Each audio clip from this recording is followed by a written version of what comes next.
2, 3 o'clock, 4 o'clock, rock. 5, 6, 7 o'clock, 8 o'clock, rock. Welcome to the Car Guy channel. We got a fantastic show. I got all types of neat things to show you. I got the Machine. We got a V8 Jaguar. We got a Mercury. We got a Firebird we did for my good buddy Kevin. Check these things here out. 2 things you got to do. Get yourself a cold one, sit down, and enjoy the show.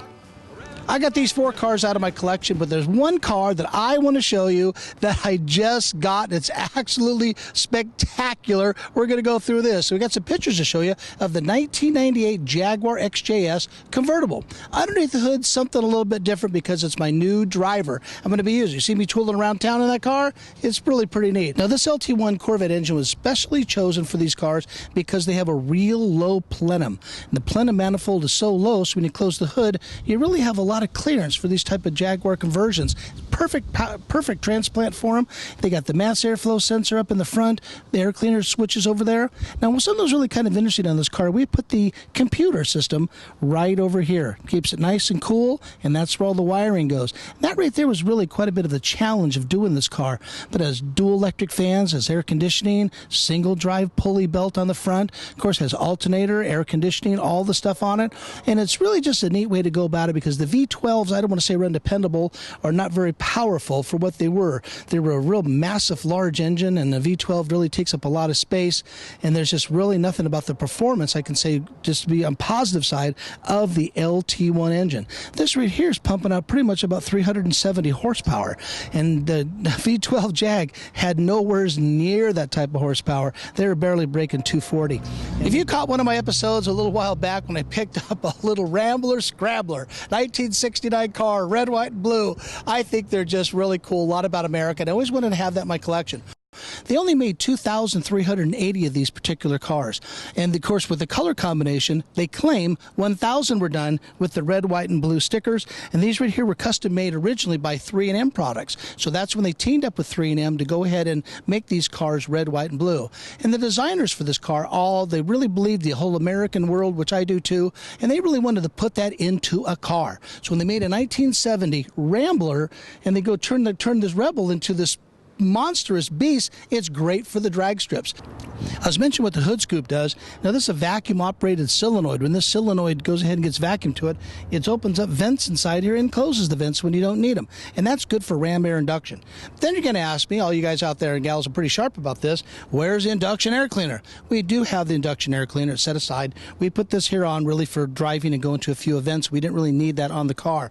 That's really why we left it off. We're doing some service work to it. But these are a 390 engine, cubic inch, and they have 340 horsepower from the factory in 1970. These cars right here would do the quarter mile in 14 seconds, which is really just spectacular for what they can do them on.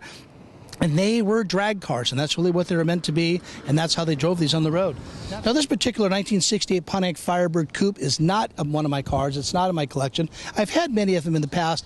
I love them all. The 67 to the 68 to the 69. Those are kind of my favorite years, really, for the Firebird model car. The reason why I'm showing you this has the new updated air conditioning. It took us 2 to 3 days, maybe a little longer, to get it installed because it's really kind of a new design, actually, from Vintage Air. The reason I'm showing it to you is really, I don't want to say how simple it is to put in. It's not, but how simple it looks when it's under the hood. You can see the tubes go underneath inside the fender, how to get into the inside of the car. The installation on this car, I'm telling you, my guys really knocked this out of the park. I think they did a great job. So I want you to check underneath the hood of this. You see where we put the condenser, the receiver dryer, air compressor, and how clean this is. And this right here is a good buddy of mine. It's Kevin Moore, so I have to say this on the air. Kevin Moore, I love you, buddy. From the Machine to Firebird to Jaguar, we're going to take you over to a 1953 Mercury. This car to me is just spectacular. I love the stainless, love the lines on it. It actually has a Ford flathead engine in it, a 3-speed on the column. Underneath the hood is a V8 flathead Ford, probably the most synonymous engine in the world next to the 283. These are just really neat, and I want you to see the camera will pick up, and this is a 6-volt battery. And I do want everybody at home to know, and if there's any questions out there, any doubt, you can Google it or whatever, all Fords, all Lincoln Mercury products are all 6-volt positive ground. Yes, positive ground. People have turned them around, went the other way around, made nothing but a mess out of their cars. We get it in all the time. I'd have to say I get a call once a month easily on how to put a battery in a car. Another auto parts store, not to mention their name, the young 16-year-old guy goes out there to go ahead and put a battery in a guy's car. He orders a 12-volt, and there he is assuming that it's negative ground. No, it's positive ground. Any car under the year of 1954 on down, positive ground. 5, 6, 7 o'clock, 8 o'clock, rock. 9, 10, 11 o'clock, 12 o'clock, rock. We gonna rock around the clock tonight. Put your glass rags on, join me, hon. We'll have some fun.